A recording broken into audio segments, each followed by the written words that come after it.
Investigators boarded the massive container ship that crashed into the Francis Scott Key Bridge in Baltimore yesterday. They're reviewing damage and collecting evidence on what caused the impact to cause the bridge to come crashing down.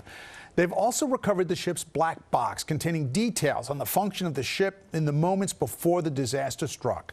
6 construction workers who were on that bridge at the time are now presumed dead, and the Coast Guard is working to recover their bodies. ABC's Christiane Cordero live in Baltimore with more. Christiane.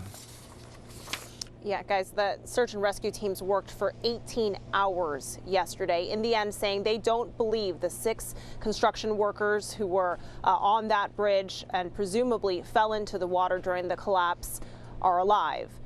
Citing hazardous conditions, unpredictable currents, and frigid temperatures. Crews went back out again today in the rain with the recovery mission.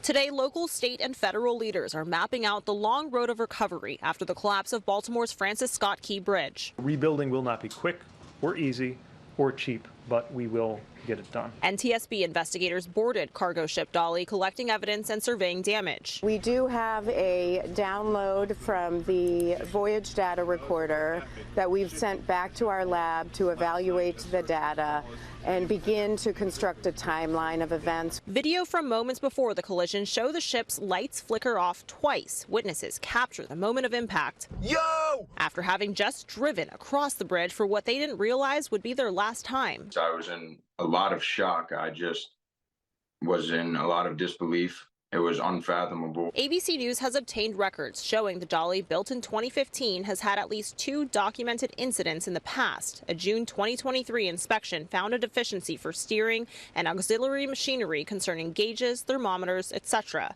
And in 2016, after it was involved in a previous crash in Belgium, inspectors issued a deficiency for structural conditions concerning hull damage impairing seaworthiness. This image, taken in Belgium, shows the moment in 2016 that ship hit a wall.